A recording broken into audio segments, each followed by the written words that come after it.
A very good morning to all.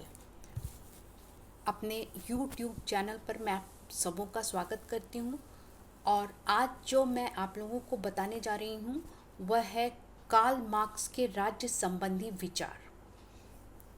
Karl Marx ऐसे विचारक हैं जिन्होंने आधुनिक विश्व को एक नई विचारधारा दी है। उन्होंने समाजवाद को काल्पनिक पृष्ठभूमि से निकालकर उसे वैज्ञानिक स्वरूप प्रदान किया है। उन्होंने श्रमिक वर्ग को संगठित करने का भी प्रयास किया है और विश्व के मजदूरों एक हो जाओ जैसे शब्दों के द्वारा श्रमिक वर्ग को क्रांति के लिए आह्वान किया है।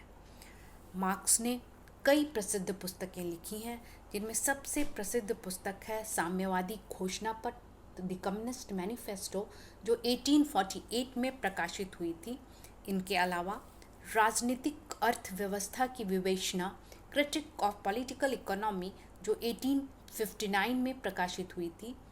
मूल्य, कीमत और लाभ, वैल्यू, प्राइस एंड प्रॉफिट, जो 1865 में प्रकाशित हुई थी। और दास कैपिटल, जो 1867 में प्रकाशित हुई थी। ये सभी मार्क्स की प्रसिद्ध पुस्तकें हैं जिन्हें आज भी विश्व में बड़ी ही श्रद्धा के साथ पढ़ा जाता है। मार्क्स ने कई सिद्धांतों को जन्म दिया। मार्क्स के प्रमुख सिद्धांत द्वंद्वात्मक भौतिकवाद, इतिहास की भौतिकवादी व्याख्या या ऐतिहासिक भौतिकवाद, अतिरिक्त मूल्य का सिद्धांत, वर्ग संघर्ष का सिद्धांत और क्रांति का सिद्धांत है। अपने इन सिद्धांतों में मार्क्स ने यह बताने की कोशिश की है कि किस प्रकार एक दिन ऐसा आएगा जब पूंजीवाद का अंत हो जाएगा और सर्वहारा वर्ग का अधिनायकत्व आएगा और श्रमिक वर्ग का शासन सारे विश्व में कायम होगा। अपने इन सिद्धांतों के अलावा मार्क्स ने राज्य के संबंध में भी अपने विचार व्यक्त किए हैं। चलिए अब हम ये देखते हैं कि मार्क्स ने राज्य के संबंध में अपने क्या विचार व्यक्त किए हैं और राज्य के संबंध में उनके क्या विचार हैं। राज्य के संबंध में मार्क्स की विचारधारा सामान्य मत से बिल्कुल अलग है। प्लेटो, अरिस्टो और अन्य विचारकों ने राज्य को एक स्वाभाविक और नैतिक संस्था माना है जो मानव जीवन के साथ जुड़ी हुई है, लेकिन मार्क्स राज्य को एक वर्गीय संस्था मानकर चलते हैं। मार्क्स ने अपने सिद्धांतों में राज्य के सर्वाधिकारवाद के विचार का खंडन किया है और एक वर्ग विहीन और राज्य विहीन समाज की स्थापना पर बल दिया है। मार्क्स ने अपने ऐतिहासिक भौतिकवादी सिद्धांत में राज्य की उत्पत्ति के संबंध में विचार व्यक्त करते हुए कहा है कि ऐतिहासिक भौतिकवादी अवस्था के प्रथम चरण में आदिम साम्यवादी अवस्था आती है और इस साम्यवादी अवस्था में समाज के सदस्यों के बीच हितों में कोई संघर्ष नहीं था।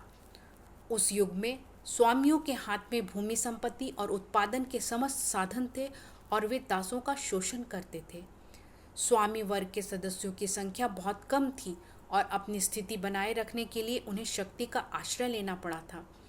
उनके द्वारा सेना, पुलिस, न्यायालय और कारागार आदि की व्यवस्था की गई थी।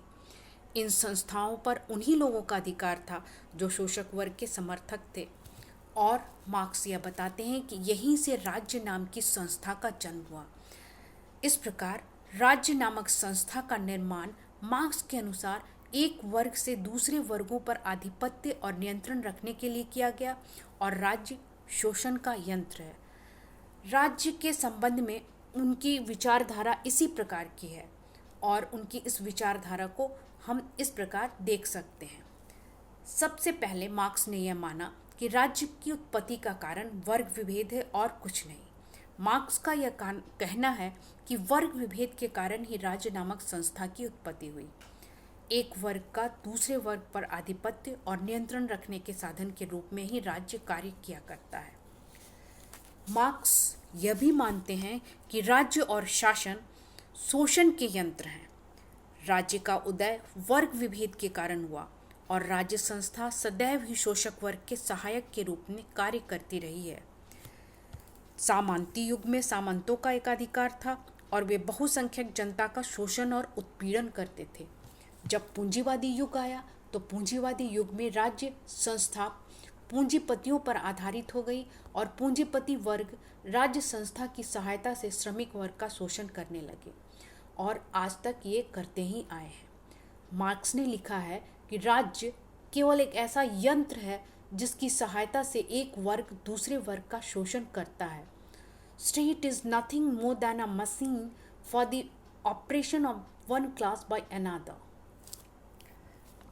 मार्क्स आगे यह कहते हैं कि अंतरिम काल में एक समय ऐसा आएगा जब सर्वहारा वर्ग का अधिनायकत्व आ जाएगा।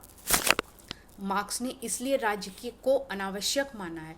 उनका यह भी मानना है कि साम्यवादी क्रांति के प्रथम चरण में ही राज्य का अंत नहीं होगा। पूंजीवाद के अंत के बाद भी राज्य कुछ समय तक अस्तित्व में रहेगा और इस समय सर्वहारा वर्ग का अधिनायकत्व सारे विश्व में स्थापित हो जाएगा।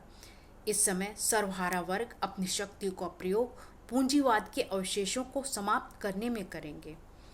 इसके बाद मार्क्स का यह मानना है कि एक ऐसा समाज आएगा जो राज्य विहीन और वर्ग विहीन होगा। साम्यवादी राज्य को वर्ग संघर्ष का प्रतीक मानते हैं और उसका अंत चाहते हैं। उनका विचार है कि सर्वहारा वर्ग के अधिनायकवाद के बाद जब विरोधी वर्गों का अंत हो जाएगा तो राज्य की सत्ता का भी अंत हो जाएगा और राज्य विहीन और वर्ग विहीन समाज की स्थापना होगी और तभी से वास्तविक साम्यवादी समाज का आरंभ होगा। मार्क्स के अपने शब्दों को हम देखते हैं।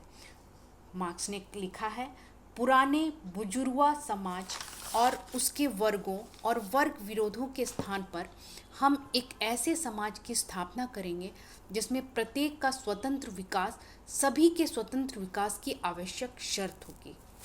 इस प्रकार मार्क्स ने कभी भी राज्य का समर्थन नहीं किया और हमेशा यह माना कि जिस समय राज्य नाम की संस्था का अंत हो जाएगा तभी साम्यवादी समाज की स्थापना होगी, सभी को समानता मिलेगी और सभी समाज में सुखी होंगे। ऐसा नहीं कि मार्क्स के राज सिद्धांत की आलोचनाएं नहीं हुई। मार्क्स के राज सिद्धांत की आलोचकों ने कई आलोचनाएं की और यह कहा कि वर्तमान समय में राज्य शत्रु न होकर मित्र बन गया है और आज राज्य का स्वरूप लोक कल्याणकारी हो गया है। वह मनुष्य के विकास में सहायक बना हुआ है। परंतु फिर भी राजनीति शास्त्र में मार्क्स के राज्य सिद्धांत का अपना महत्व है और आज भी हम इसका अध्ययन करते हैं। धन्यवाद।